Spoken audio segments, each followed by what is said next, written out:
तो MP board की class 12th की विद्यार्थियों, देखिए इस क्लास में 4 मार्च के लिए फिजिक्स का एक क्वेश्चन पेपर हम सोल्व करेंगे सॉल्यूशन के साथ में। देखिए जिसमें सारे चैप्टर आपके मोस्ट इम्पोर्टेंट रहने वाले हैं, जिनको हम देखिए सॉल्यूशन के साथ में कंप्लीट करेंगे। चलिए तो वीडियो को शुरू करते हैं बिना किसी डाउट के, और सारे ही प्रश्नों को हम सॉल्यूशन के साथ में समझेंगे। तो देखिए पहला प्रश्न है, अन्योन्य प्रेरण गुणांक का विमीय सूत्र होता है। इसका आंसर है एम एल स्क्वायर टी की घात -2 ए की घात -2। दूसरा है अंडर रूट एल सी का मात्रक है। सेकेंड। तीसरा है कुहरे में संकेत के रूप में उपयोग की जाने वाली तरंगे होती है अवरक्त तरंगे। चौथा है ट्रांसफार्मर किस सिद्धांत पर आधारित होता है, अन्योन्य प्रेरण। पांचवा है शुद्ध जल के लिए निरपेक्ष अपवर्तनांक का मान होता है 1.33। छठा है भाभा परमाणु अनुसंधान केंद्र स्थित है मुंबई में। ठीक है, यहाँ पर मैंने पहले से टिक मार्क कर दी है ताकि आप सभी का ज़्यादा समय बर्बाद ना हो और मैं आपका ज़्यादा समय ना लूँ। तो ये आपके इंग्लिश मीडियम वालों के लिए।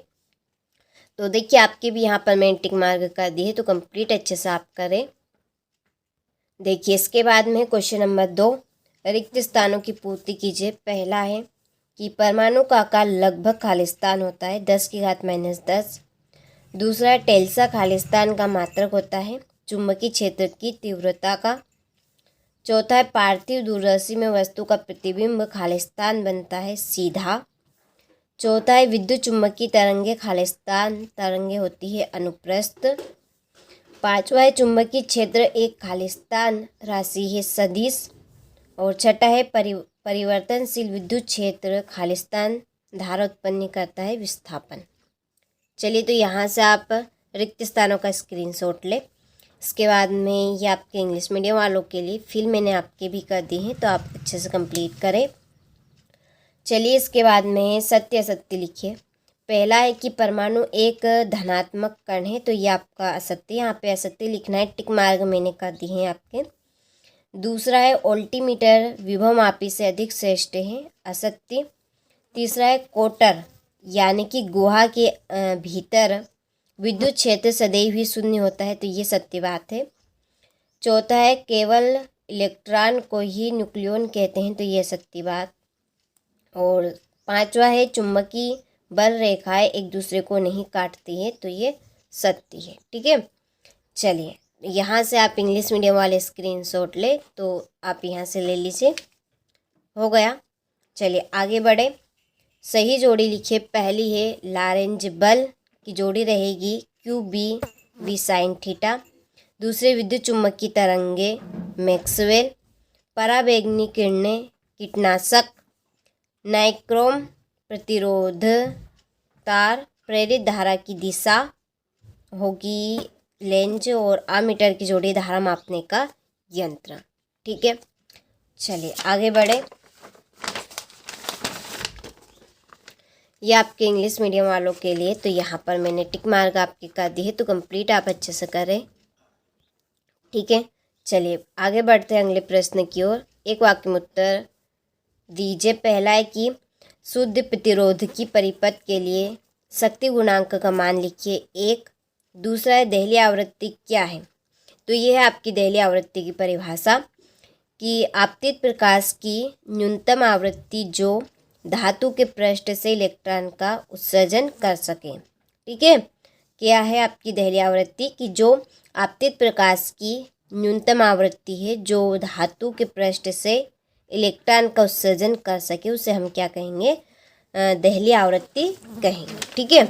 तीसरा है अनुगमन वेग पर ताप का क्या प्रभाव पड़ता है, तो यह इसका आंसर देखिए यहाँ पर मैंने लिख लिया है कि अनुगमन वेग ताप बढ़ाने पर घट जाता है।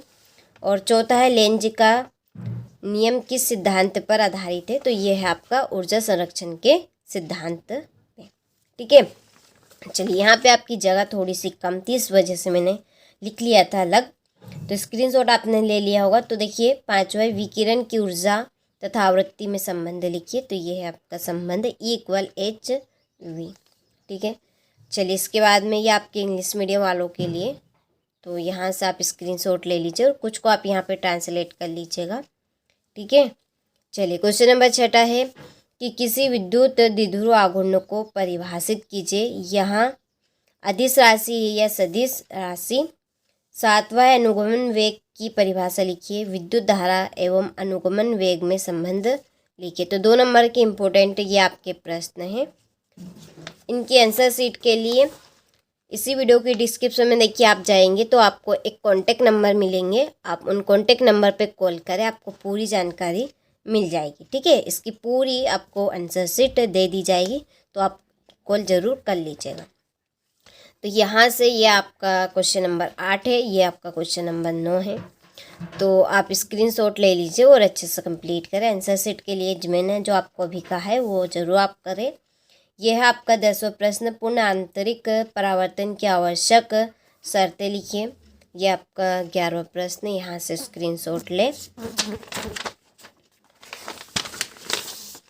चलिए, यह है आपका 12वां प्रश्न। हाइड्रोजन परमाणु में केवल एक ही इलेक्ट्रॉन है, किंतु उसके उत्सर्जन स्पेक्ट्रम में कई रेखाएं होती है, ऐसा क्यों? 13वां है नाभिकीय विखंडन और नाभिकीय संलयन में 2 मुख्य अंतर आपको बताने हैं। चलिए, यहाँ से आप स्क्रीनशॉट ले लीजिए। ठीक है, और सारे ही प्रश्न देखिए मोस्ट इम्पोर्टेंट है, जिनके आपकी परीक्षा में 90% आने के चांस है। वही चैप्टर में आपको कंप्लीट करा रही हूँ जो आपसे पूछे जाएंगे, तो अच्छे से आप कंप्लीट करें। देखिए, मैं आपको इस तरह के 4 प्रश्न पत्र दूंगी। इन 4 प्रश्न पत्र को आप कंप्लीट कर लीजिए, आपका प्रॉपर काम हो जाएगा। ठीक है, ये आपका सेट ए था, ये है देखिए सेट बी, और ये सेट सी, और आखिरी लास्ट आपका रहेगा सेट डी।